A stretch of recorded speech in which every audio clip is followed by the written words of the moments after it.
अस्सलाम वालेकुम स्टूडेंट्स। आज हमारा क्लासिकल मैकेनिक्स का लेक्चर नंबर 6 है। इसके अंदर हम फोर्स्ड वाइब्रेशंस और रेजोनेंस को डिस्कस करेंगे। सिंपल हार्मोनिक मोशन का आज हमारा ये लास्ट लेक्चर होगा इस चैप्टर का। तो स्टार्ट करते हैं। सबसे पहले हम फोर्स्ड वाइब्रेशन को डिफाइन करते हैं और उससे पहले फ्री वाइब्रेशंस क्या होती हैं उनको भी देख लेते हैं कि a body is said to be executing free vibrations when it oscillates without the interference of an external force. The frequency of these free vibrations is known as its natural frequency. क्या मतलब है इसका? देखिए, मिसाल के तौर पर जैसे हम बच्चों को झूला दे रहे होते हैं ना, तो एक दफा बच्चे को ऊपर बिठाकर जब हम पुश कर देते हैं और उसके बाद हम खुद पीछे हट जाते हैं, तो वो झूला जो होता है खुद ब खुद वाइब्रेट करता रहता है, खुद ब खुद ऑसिलेट करता रहता है। तो थोड़ी देर ऑसिलेट करने के बाद वो रुक जाता है। तो अब ये वाली एग्जांपल है फ्री वाइब्रेशंस की। इसी तरह एक पेंडुलम को लें, तो उस पेंडुलम को इनिशियली आप मीन पोजीशन से पकड़कर एक्सट्रीम पोजीशन पर ले जाकर छोड़ दें, तो वो खुद ब खुद ऑसिलेट करता रहेगा। आप उसमें मदाखलत ना करें, मजीद उसके ऊपर कोई और फोर्स उसके बाद ना लगाएं, तो उस पेंडुलम की जो वाइब्रेशंस हैं वो फ्री वाइब्रेशंस कहलाएंगी। लेकिन जब आप उस बच्चे को झूले पर बिठाकर एक दफा पुश कर देते हैं, फिर जब झूला आपके पास आता है एक दफा और फोर्स लगा दी, फिर आपके पास आया एक दफा और फोर्स लगा दी, फिर आपके पास आया और फोर्स लगा दी, तो इस तरह बार बार जब आप पुश कर रहे होते हैं तो ये फ्री वाइब्रेशंस नहीं होती, बल्कि ये फोर्स्ड वाइब्रेशंस होती हैं। तो फ्री वाइब्रेशन की जो एग्जांपल है वो इस सिंपल पेंडुलम की मैंने यहाँ पर मिसाल लिखी हुई है कि when slightly displaced from mean position vibrates freely with its natural frequency. तो जब कोई बॉडी फ्री ऑसिलेशंस के साथ वाइब्रेट कर रही होती है, तो उसकी जो फ्रीक्वेंसी होती है उसको नेचुरल फ्रीक्वेंसी का नाम देते हैं। फोर्स्ड वाइब्रेशंस क्या होती हैं? If a freely oscillating system is subjected to an external periodic force, then forced vibrations will take place. अब ये पीरियोडिक फोर्स क्या चीज है? देखें, जैसे मैंने आपको मिसाल दी झूले की कि जब झूला आपके सामने आता है तो आप उस पे फोर्स लगाते हैं। तो अब ये कोई कंटिन्यूअस फोर्स नहीं लग रही, बल्कि बार बार एक वक्फे के बाद आप फोर्स लगाते जा रहे हैं। तो ये जो बार बार वक्फे के साथ आप फोर्स लगा रहे हैं, इसको हम पीरियोडिक फोर्स का नाम देंगे। तो फोर्स्ड वाइब्रेशंस कब पैदा होती हैं? जब एक ऑसिलेट करने वाली बॉडी को आप बार बार उसके ऊपर पीरियोडिक फोर्स लगाते हैं, तो उसको हम फोर्स्ड वाइब्रेशंस का नाम देते हैं। तो इसकी एग्जांपल, इसकी एक्सप्लेनेशन हम कुछ इस तरह भी कर सकते हैं कि इन डैम्प्ड ऑसिलेशंस, जैसे ये पेंडुलम भी डैम्प्ड ऑसिलेशन में आता है, बच्चे का जो झूला होता है वो भी डैम्प्ड ऑसिलेशन में आता है। डैम्प्ड ऑसिलेशन से मुराद होता है रेजिस्टिव मीडियम के अंदर मूव करना। तो अब जब एक सिंपल पेंडुलम है तो वो हवा के अंदर, एयर के अंदर ऑसिलेट कर रहा होता है, तो वहां पर एयर जो है वो ये रेजिस्टिव मीडियम है। तो आपने देखा कि एक सिंपल पेंडुलम को जब हम एक दफा पुश करके छोड़ देते हैं, तो वो कुछ देर के बाद स्टॉप हो जाता है। तो इसका मतलब है कि डैम्प्ड ऑसिलेशंस में जो ऑसिलेटर होता है can not maintain its natural frequency for long duration due to resistive forces. तो उस पर अमल करने वाली जो रेजिस्टिव फोर्सेस होती हैं उनकी वजह से वो थोड़ी देर के बाद स्टॉप हो जाता है। And the amplitude of oscillations decreases gradually with time. तो ये हमने पिछले लेक्चर में डैम्प्ड ऑसिलेशन में देखा था कि उसका एम्पलीट्यूड जो होता है वक्त के साथ साथ आहिस्ता आहिस्ता कम हो रहा होता है। But we can maintain the constant amplitude by applying a periodic external force. हम उसके उस मोशन को मेंटेन रख सकते हैं अगर हम बार बार उसके ऊपर एक पीरियोडिक फोर्स लगाते रहें। तो ऐसी जो फोर्स होती है इसे ड्राइविंग फोर्स का नाम देते हैं। When the oscillating body is subjected to a periodic driving force, then such oscillations are called forced oscillations. तो ऐसी oscillations को forced oscillation का नाम देंगे। तो इसकी example, when the mass of simple pendulum is struck repeatedly, then forced vibrations are produced. मतलब एक पेंडुलम का बार बार जब आप उसको स्ट्रक करेंगे तो इसके अंदर भी फोर्स्ड वाइब्रेशंस पैदा होती है। इसी तरह vibrations of a vehicle caused by the running engine are forced vibration. एक कार अपनी जगह पे खड़ी हुई है, उसकी बॉडी वाइब्रेट कर रही होती है इंजन के चलने की वजह से, तो ये भी फोर्स्ड वाइब्रेशन है।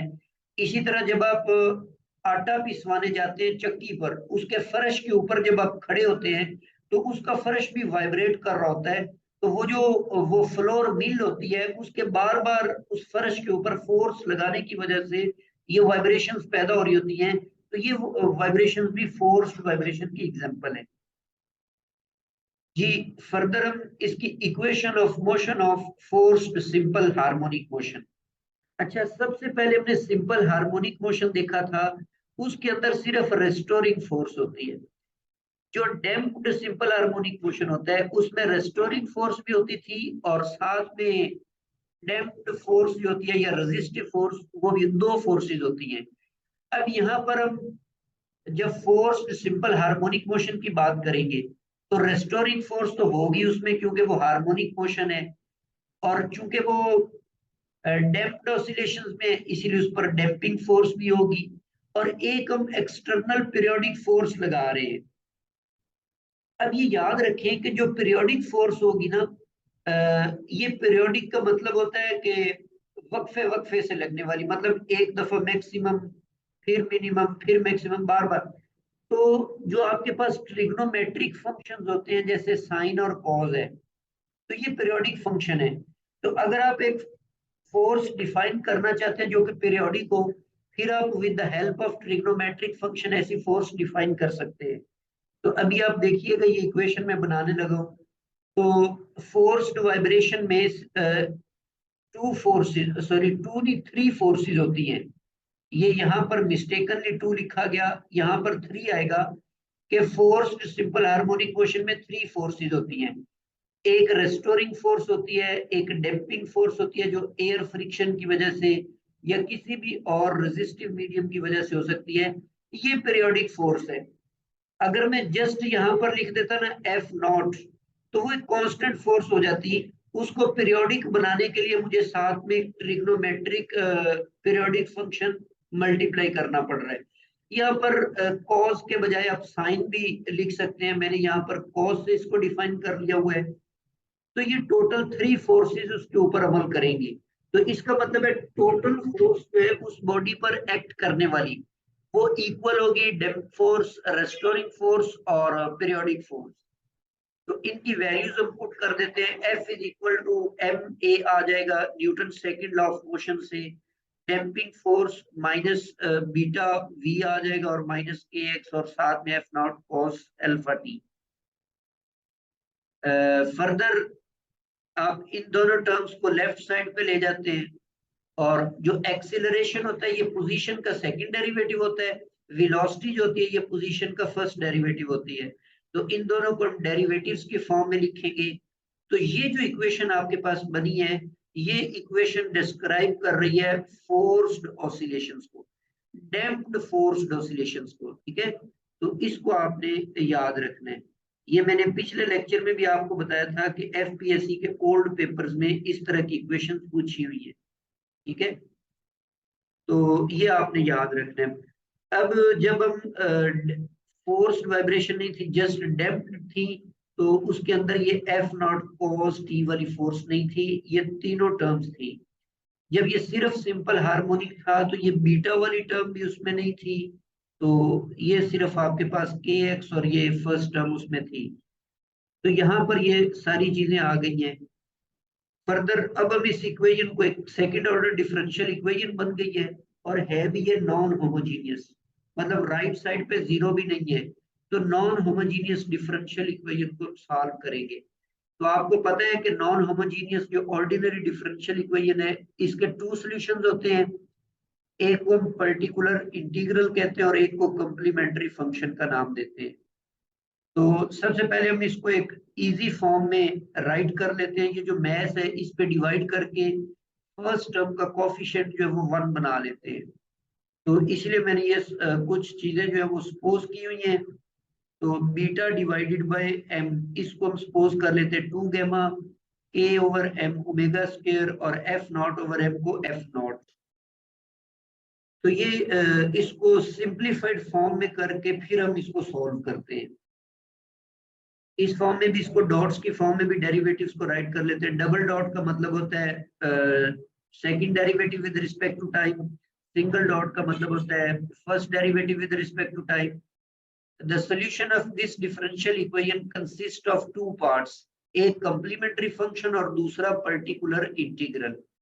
अगर आपने complementary function निकालना हो तो फिर आप उसका homogeneous part लेते हैं, मतलब राइट साइड जो होती है उसको जीरो तस्वुर कर लेते हैं। तो ये जब हम इसको देखेंगे तो ये तो डैम्प्ड वाली इक्वेशन बन गई जो हमने प्रीवियस लेक्चर में स्टडी की। तो इसके हमने 3 केसेस बनाकर उनको सॉल्व किया था और उनमें देखा था कि उसमें जो मोशन होता है वो जल्दी से डाई आउट हो जाता है और कुछ वक्त के बाद ऑसिलेशन जो होती है वो खत्म हो जाती है। तो this is already solved in all the 3 cases. Motion decay with time, मतलब वक्त के साथ साथ मोशन जो होता है वो खत्म हो जाता है। तो इस रीजन के लिए इस पार्ट का जो सोल्यूशन है उसको ट्रांजिएंट सोल्यूशन का नाम देते हैं, जो आफ्टर सम टाइम मोशन जो होता है वो डिसअपियर हो जाता है। तो पर्टिकुलर इंटीग्रल का जो सोल्यूशन होता है उसको हम स्टेडी स्टेट का नाम देते हैं। तो फर्दर इसको सॉल्व करने के लिए यहाँ से इसको आप डी स्क्वायर लिखेंगे, इसको डी सिंपल लिख लेंगे और उस फॉर्म में आप इसको राइट साइड पे डिवाइड कर देते हैं। इस साइड पे F naught cos alpha T है, एफ नॉट कांस्टेंट है, इसको आप स्टार्ट में ले आए। अब हमने डिफरेंशियल इक्वेशंस में ये पढ़ा था कि अगर यहाँ पर ट्रिग्नोमेट्रिक फंक्शन आ जाए तो इसके जो एंगल का कोएफिशिएंट होता है इस डी स्क्वायर को हम उसके स्क्वायर के नेगेटिव से रिप्लेस कर देते हैं। तो ये काम हमने यहाँ पे किया। तो ये कांस्टेंट आ गया, इसको मैं यहाँ पर ले आया हूँ। अब इसमें सिर्फ ये सिंगल डेरिवेटिव डी है, इसको अगेन आप डी स्क्वायर की फॉर्म में अगर चेंज करना चाहते हैं तो उसके लिए मैं इसके कॉन्जुगेट टर्म से मैं मल्टीप्लाई और डिवाइड कर लेता हूँ। तो नीचे आप फार्मूला लगा दें a प्लस बी और a माइनस बी वाला, तो a square minus B square की तरह यहाँ पर नीचे डी स्क्वायर आ जाएगा। अगेन इस डी स्क्वायर को इस एंगल के नेगेटिव से के स्क्वायर के साथ रिप्लेस कर दिया और ऊपर आपके पास ये टर्म एज इट इज आ गई। तो अब ये नीचे वाले बटे के नीचे सारा कांस्टेंट आ गया। तो ये जो cos अल्फा टी है इन दोनों ऊपर वाली टर्म्स के साथ मल्टीप्लाई होगा, इसके अंदर डेरिवेटिव इन्वॉल्व है तो cos का डेरिवेटिव साइन होता है। तो सिंप्लीफाई करके हमने इस cos को आगे ले गए और इसका डेरिवेटिव जो था वो साइन अल्फा टी राइट कर लिया है। यहाँ पर कुछ सिंप्लीफिकेशंस करते हुए जो sine alpha cos beta plus cos alpha sign beta है उस फार्मूले को यूज करते हुए ये जो फर्स्ट टर्म है इसको आप साइन थीटा सपोज कर लें या साइन अल्फा सपोज कर लें। इस वाली टर्म को आप cos सपोज करके, तो जिस तरह वो इंटीग्रेशन वाले चैप्टर में कुछ इस तरह के क्वेश्चंस करते हैं तो सिंप्लीफाइड फॉर्म में आप इसको यू लिखेंगे। इसको आप सिंप्लीफाई करके तो ये रिजल्ट सिर्फ हमारे पास एक ट्रिग्नोमेट्रिक फंक्शन साइन की फॉर्म में आ गया। तो ये साइन यहाँ पर अपेयर हो गया तो इसका मतलब ये है कि ऑसिलेशंस होगी। और यहाँ पर अब ये सारा इसका एम्पलीट्यूड है और ये एम्पलीट्यूड जो है ये कांस्टेंट है, इसके अंदर कोई टी वगैरह इन्वॉल्व नहीं है। तो यहाँ तक ये इसका सॉल्यूशन जो है ये कंप्लीट हो गया। तो इस तरह के जो फंक्शन ये मोशन होता है उसको हम फोर्स्ड ऑसिलेशन, तो ये फोर्स्ड ऑसिलेशंस को रिप्रेजेंट